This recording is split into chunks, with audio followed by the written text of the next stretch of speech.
The Ukrainian bishops held several meetings with Vatican representatives during their stay in Rome for the Synod of the Greek Catholic Church.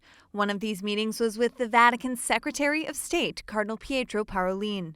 During his speech, Cardinal Parolin announced that a meeting will be held between the Greek Catholic and Latin churches. Some experts will be present at the meeting to analyze questions about the war and its origin. One of the objectives is to increase dialogue between the two churches. This was also one of the topics that we discussed in depth and dialogued about, a more continuous and deeper communication between Rome and the Ukrainian Greek Catholic Church. Then, to find ways, which we have already identified some, to make a continuous dialogue so that the people know that both the Church of Rome and the Pope are close to the Ukrainian Catholic Church and to Ukraine in this tragic situation. Cardinal Parolin told the Ukrainian bishops that they are not alone and that they have the support of the Vatican and Pope Francis. He also highlighted the continuous public appeals of the Pope since the beginning of the war, such as this one in the first Angelus after the outbreak of the conflict. Ripeto, tacciano le armi. Dio sta con gli operatori di pace, non con chi usa la violenza.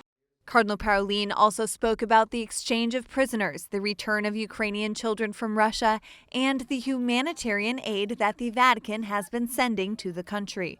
The Ukrainian bishops also met with Cardinal Cog, prefect of the Dicastery for Promoting Christian Unity. In his speech, he pointed out that the consequences of the war are still unpredictable, and that it will take time for the wounds of the body and soul of so many people to heal. Another Vatican official who passed through was the prefect of the Dicastery for the Oriental Churches, Archbishop Claudio Gugerotti. He was the apostolic nuncio to Ukraine for 5 years and expressed the importance of listening to the testimonies of the bishops living there.